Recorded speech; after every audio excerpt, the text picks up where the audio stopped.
Hello students, कैसे हैं यार आप सब? अच्छे तो हैं? तो चलो यार, स्वागत है आपका हमारे और आपके प्यारे से channel learning in smart way by S में। ओके, तो चलो यार, हम लोग रियल नंबर कर रहे थे और हम लोग लेक्चर नंबर 6 तक ऑलरेडी कर चुके हैं। ठीक है, तो हम लोग एक्सरसाइज 1.2 कर रहे थे जिसमें हम लोग का क्वेश्चन नंबर 6 और 7 बचा हुआ है। तो यार इन दोनों क्वेश्चन को मैं इस लेक्चर में कंप्लीट करा के थोड़ा सा आपको रैशनल नंबर और इरेशनल नंबर को रिवाइज कराऊंगा, क्योंकि आपने 9th में अच्छे से पढ़ रखा है और 8 में भी पढ़ा है यार। 8 7 का ये फर्स्ट चैप्टर ही है रैशनल नंबर। ठीक है, तो आपको मैं थोड़ा बेसिक कॉन्सेप्ट उसका थोड़ा सा याद दिलाऊंगा, क्योंकि मैं उम्मीद करता हूं आपने अच्छे से पढ़ा होगा। ठीक है, लेकिन घबराइए नहीं, अगर नहीं भी पढ़ा तो आपको सब समझ में आएगा। ठीक है, बहुत अच्छे से समझाने वाला हूं। ठीक है, तो यार 2 क्वेश्चन बचे, इन दोनों क्वेश्चन को कर देते हैं, उसके बाद आगे चलते हैं। ओके, तो यार क्वेश्चन नंबर 6 बोल रहा है explain why 7 into 11 into 13 plus 13 and 7 into 6 into 5 into 4 into 3 into 2 into plus 1 plus 5 are composite number.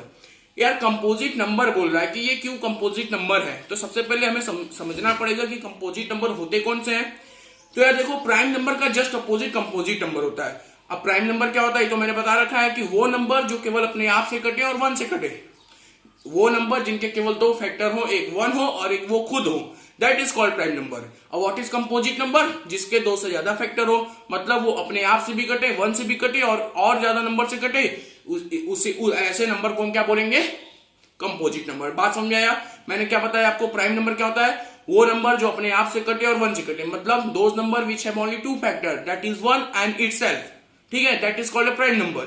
And what is composite number, those number which have more than 2 factor are called composite number. For example 4 6 9, ठीक है, 12। और prime number के example 2 5 7। देखो, confusion बच्चे बहुत ले लेते हैं मन में कि यार प्राइम नंबर वो होता है जो 2 से कटता है, ऐसी कोई बात नहीं है।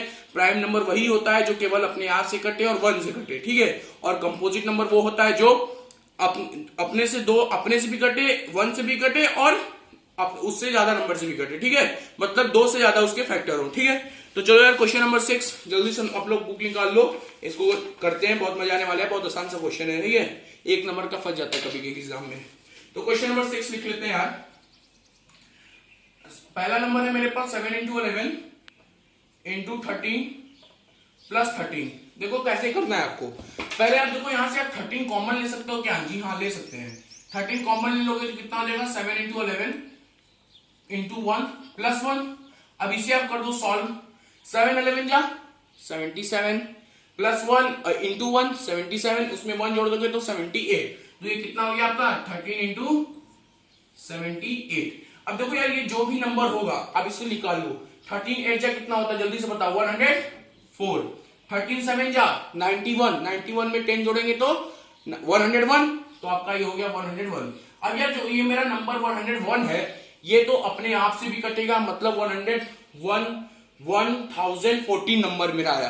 तो ये 1014 जो नंबर है, ये 1 से भी कटेगा, अपने आप से भी कटेगा, 2 तो कटेगा ही, बट उसके साथ साथ ये 13 से भी कट रहा है, 78 से भी कट रहा है। इसका मतलब क्या हुआ, ये कंपोजिट नंबर है। तो सिंस लिखेंगे, since 1014 has more than 2 factor, more than 2 factor, therefore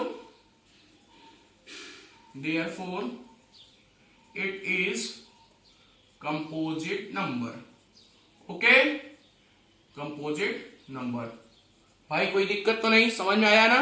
कोई दिक्कत नहीं, तो ठीक है। क्या करना है आपको, सबसे पहले जो नंबर आपको 2 बार दिख रहा है उसमें से एक कॉमन निकाल लो। ठीक है, उसके बाद इन सबको आप कॉमन, जब कॉमन निकालने का मतलब क्या हो, डिवाइड कर रहे हो, तो इनमें 13 का डिवाइड करोगे तो वही तो बचेगा, और इसमें करोगे तो 1 बचेगा। तो 7 into 11 into 1 plus 1। अब इसे आप सॉल्व कर दो, कितना आ गया 78, तो 30 into 78। अब इस नंबर का मल्टीप्लाई करके देख लो, इतना आया। अब ये जो मेरा नंबर है, इसी को तो हमें शो करना है कि ये कंपोजिट है।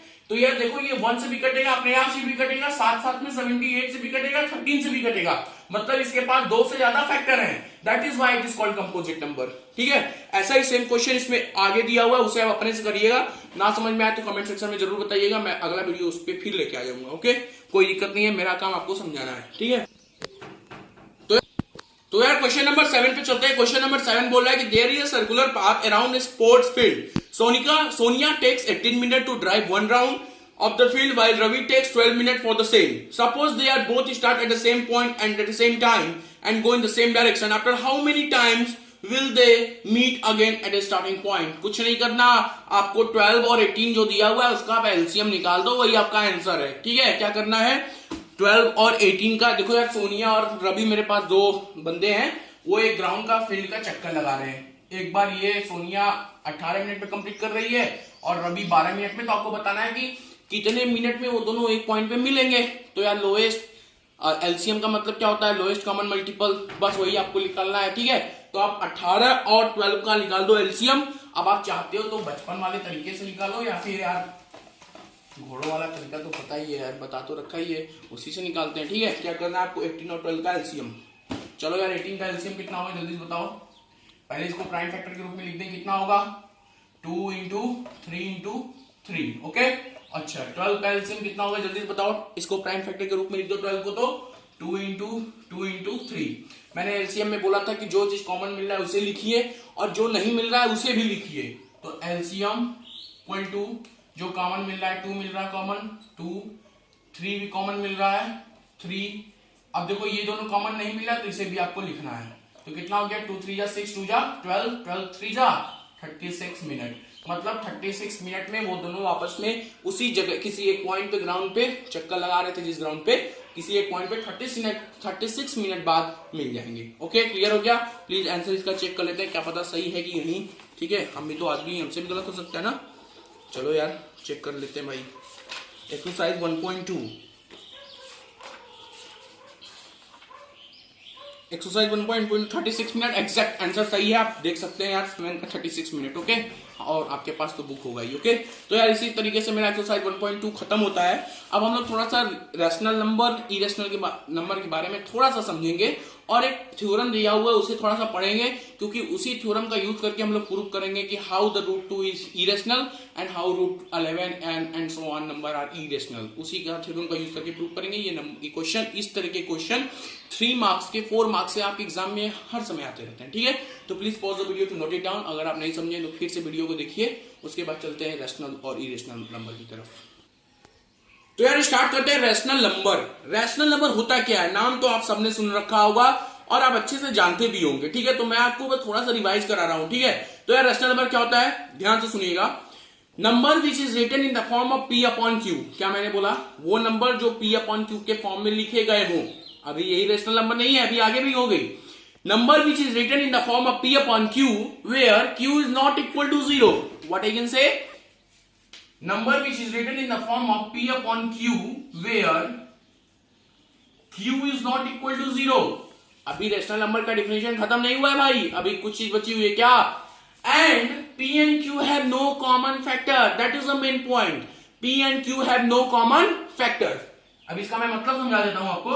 And P and Q have no common factor। देखो बहुत माइनर डिफरेंस है यार, बहुत लोग इस बात को ध्यान नहीं देते हैं। और मैं अगर आपसे पूछता हूं कि यार 4/6 रैशनल नंबर है, तो बहुत लोग बोल देंगे है जी है, लेकिन ये नहीं है, ये 100% गलत है, ये रैशनल नंबर नहीं है। मैंने क्या बोला है, number which is written in the form of P upon Q, या P अपॉन Q के फॉर्म में तो लिखा हुआ है where Q is not equal to 0। तो यार यहाँ पे भी Q नॉट इक्वल टू 0 तो है। एक बात और लिखा हुआ है मैंने कि and P and Q have no common factor. तो क्या यहाँ पे 4 और 6 का कोई कॉमन फैक्टर नहीं है तो 2 देखो 4 को भी डिवाइड दे देगा और 6 को भी काट देगा। इसका मतलब इन दोनों नंबर में 2 कॉमन फैक्टर है, इसीलिए ये रेशनल नंबर नहीं है। जब हम इसको सिंप्लीफाई कर देंगे 2/3 कर देंगे, अब इसका देखो कोई कॉमन फैक्टर है क्या, नहीं, और Q is not equal to 0 है, तब ये हमारा रैशनल नंबर होगा। ठीक है, तो रैशनल नंबर बात समझ में आया क्या होता है। Number which is written in the form of P upon Q where, आप लिख लो अपने कॉपी पे, number which is written in the form of P upon Q where Q is not equal to 0, where Q is not equal to 0 and P and Q have no common factor. ये बात आप अच्छे से समझ लो कि P और Q का कोई कॉमन फैक्टर नहीं होना चाहिए। ठीक है, चलो अब यार डेसिमल में कुछ नंबर होते हैं 2 तरह के, उसमें आपको कंफ्यूजन करता है कि यार ये टर्मिनेटिंग रेशनल होता है कि नहीं होता है। अभी मैं आपका कंसेप्ट क्लियर कर देता हूं। ओके, चलो अब देखो डेसिमल नंबर में थोड़ा सा समझते हैं कि कौन सा रेशनल होता है कौन सा नहीं। ठीक है, देखो यार डेसिमल नंबर जो होते हैं हमारे, डेसिमल तो समझ में आ रहा होगा ना, जो पॉइंट वाले नंबर होते हैं 3 पॉइंट समथिंग। ठीक है, तो डेसिमल नंबर जो होते हैं वो दो तरह के हो सकते हैं, या तो यार टर्मिनेटिंग हो, ध्यान से समझिएगा सब समझ जाएगा, या तो नॉन टर्मिनेटिंग हो। क्या मैंने बोला कि डेसिमल या दो तरह के होते हैं, या तो टर्मिनेटिंग या तो नॉन टर्मिनेटिंग। टर्मिनेटिंग का मतलब कि पॉइंट के कुछ प्लेस पे जाने के बाद खत्म हो जाए, जैसे कि ये मेरा नंबर देखो 3.41, देखो पॉइंट के बाद 41 लिखा और ये खत्म हो गया, अब इसके आगे रिपीट नहीं हो रहा। और एग्जांपल बताओ 2.1, ये देखो पॉइंट 1 पे जाके ये डेसिमल खत्म हो गया, अब इसके आगे रिपीट नहीं हो रहा, तो ये टर्मिनेट हो गया, मतलब खत्म हो गया, पॉइंट के कुछ प्लेस पे जाके ये खत्म हो गया, तो उसे बोलते हैं टर्मिनेटिंग डेसिमल। नॉन टर्मिनेटिंग क्या होते हैं भाई, जो पॉइंट के कुछ प्लेस के बाद खत्म ना हो, चलते रहे, जैसे एग्जांपल 2.11111 चलता रहे, 2.123 चलता रहे, 2.176589123 चलता रहे, ठीक है। तो ये सारे कौन से हो गए, नॉन टर्मिनेटिंग। बात समझ में आया यार। डेसिमल नंबर दो तरह के होंगे, या तो टर्मिनेटिंग या तो नॉन टर्मिनेटिंग। टर्मिनेटिंग मतलब जो पॉइंट के कुछ प्लेस पे जाने के बाद खत्म हो जाए, पूरी तरीके से टर्मिनेट कर जाए।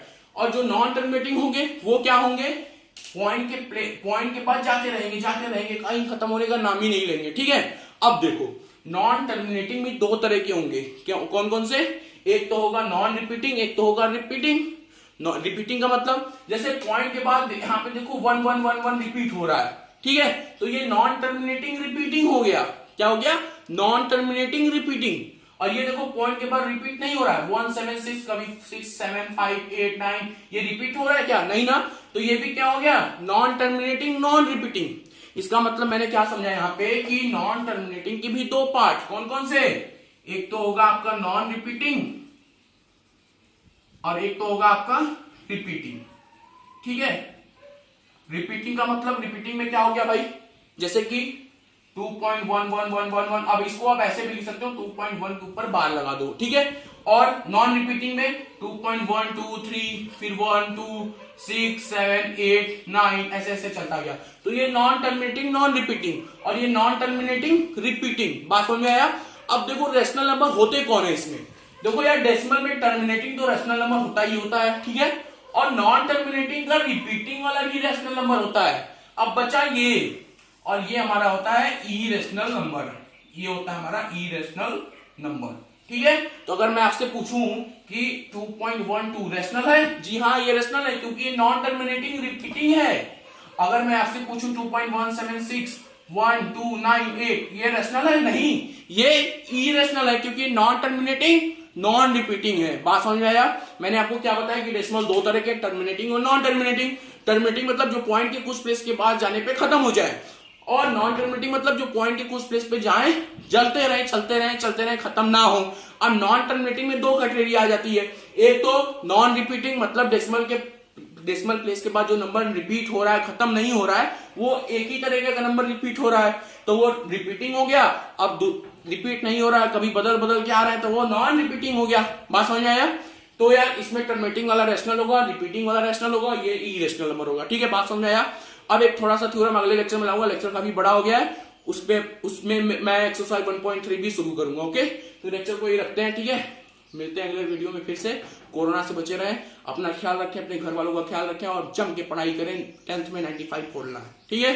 तो प्लीज यार शेयर करें, अगर वीडियो अच्छा लग रहा है तो अपने फ्रेंड सर्कल में शेयर करें, ओके। और कमेंट सेक्शन में जरूर बताएं कि आपको मेरा टीचिंग स्किल कैसा लग रहा है, ओके। ठीक है, तो फिर मिलते हैं नेक्स्ट वीडियो में, बाय बाय।